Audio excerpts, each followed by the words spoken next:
Tamar Adams, also known as Coach T. Sprint back, 5 spots, right? Ready?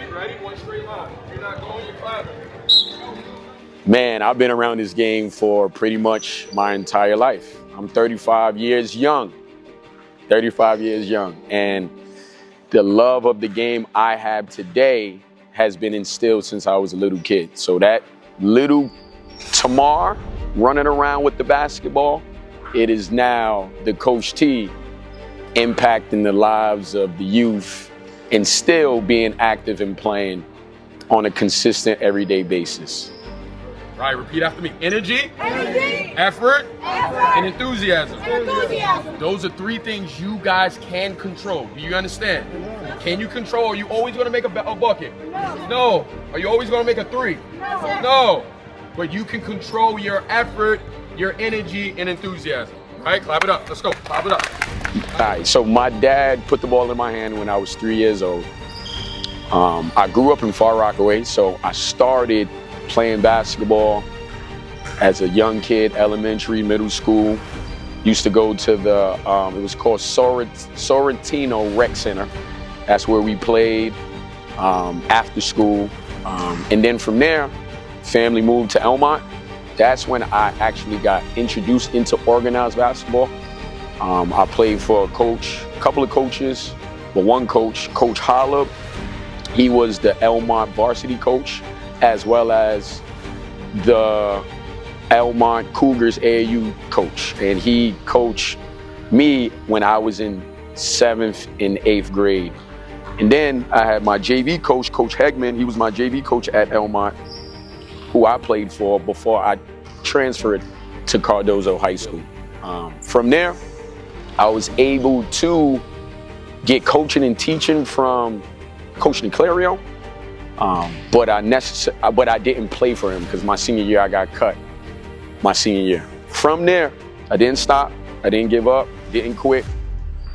I received an academic scholarship to go to Mercy College, where my degree is in exercise science. So from there, my first year I decided not to play. That transition from high school and college, I was just about academics. And then my sophomore year, I decided to work out. I decided to hit the gym. I was playing intramurals my freshman year. Met a couple of guys up at Mercy, and they was like, hey, you might as well try out. Ended up trying out my sophomore year and made the team as a walk-on. I remember we used to have 6 a.m. workouts. And at the time I was living in Queens. So for me to get all the way to Dobbs Ferry, and I was not driving, I had to take 3 buses and 3 trains. That means I woke up at 3 a.m. every time. And I think it was like 2 or 3 days out of the week during the preseason. I wanted to show the coaches my commitment, my dedication to them, to the game of basketball. And that was able to help me earn a spot on the team. Had a great experience my sophomore year playing. Unfortunately, I transferred to Lehman because at the time Mercy was a private school and it was starting to get a lot tuition-wise. So decided to go to a CUNY school at Lehman, where I finished off. And I didn't play at Lehman. I didn't decide to play. I just got into training.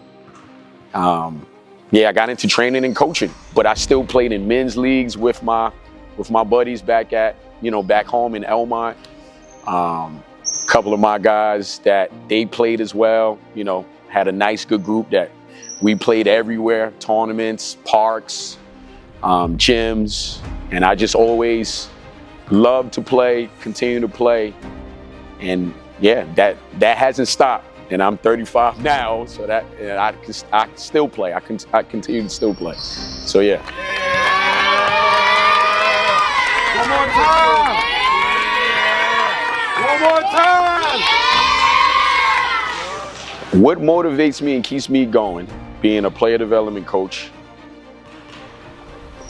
To be honest, I say God. I feel like everybody has a calling and a purpose.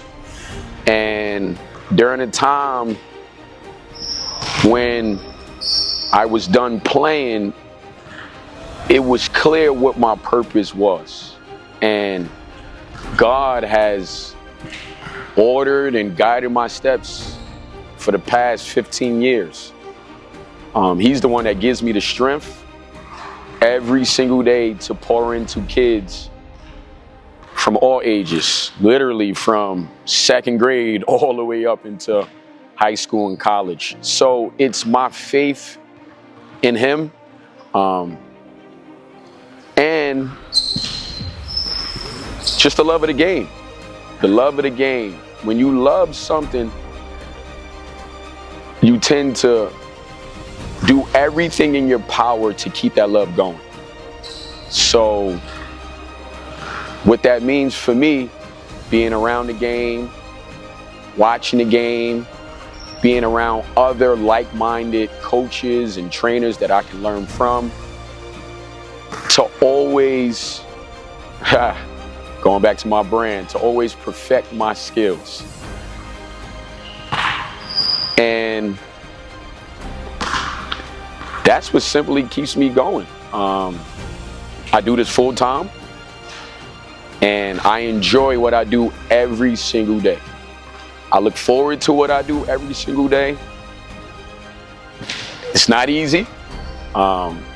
It is at times tiring and exhausting, but when you love something and you enjoy doing what you do, it's okay. You just put one foot in front of the other and you keep it going. And for me, I think this was my calling ever since I was young. And my role was when I played a point guard. And as a point guard, you are an extension of the coach, right? You are the leader. So a lot of the leadership qualities I had when I was a young Tamar, I still have now, being an adult Tamar or a Coach T. So I would definitely say, first and foremost, God, having an unwavering love of the game and understanding what your purpose and calling is. And I never take that for granted. I always talk about this. Seriously, the most rewarding as a player development coach is I had a special group of young men back at home in New York. I had a core group. When I met them, they was in 5th grade. And as a player development coach, I'm a developer. So I'm a guy that loves to develop talent, not inherit talent. So with these group of young men, I went through the journey and process with them 5th, 6th, 7th, 8th, 9th, 10th, 11th, 12th, to now them being in college. And those core guys, not only did they play in college, they are now coaches of their own. That, for me, is probably by far the most proud of it. By far the most proud of this moment of my entire 15 year of doing this, is having a core group of young men who believed in me and me believing in them, and developing them all the way up, training them all the way up to be young adults, to where now they are passing it down and paying it forward now.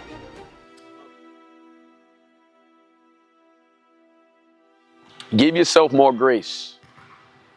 Because when I was younger, I didn't have a Coach T.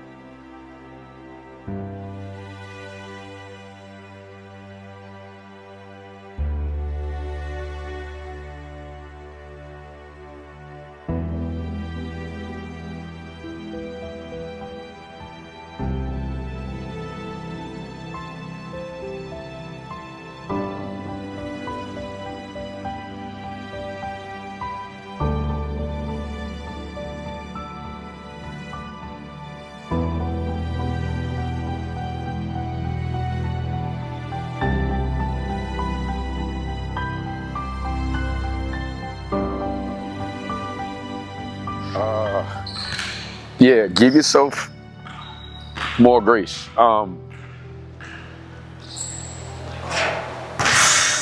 What you don't know is what you don't know. Allow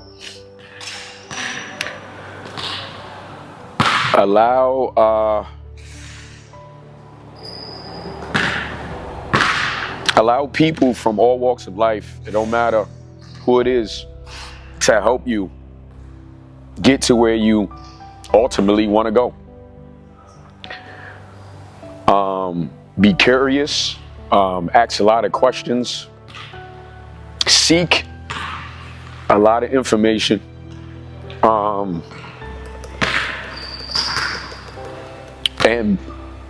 surround yourself with good company, good people that's going to inspire and motivate you when the person that's no longer here that help you start your journey. Make sure you are with a village that can uplift you, guide you, be there for you, so that you continue to love the game and play. Because this game, it can change your life, and being around good people,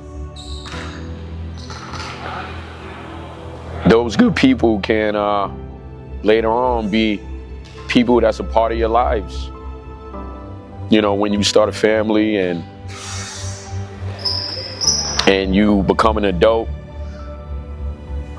So just give yourself more grace. Understand that, you know, a lot of things you don't have to go through alone. And one of the reasons why I'm a coach today is because outside of my father, I didn't really have somebody like myself.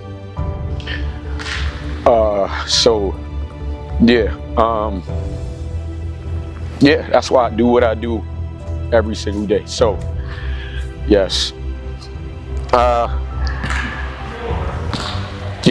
Tamar Adams, and this is my insight on Insight Films.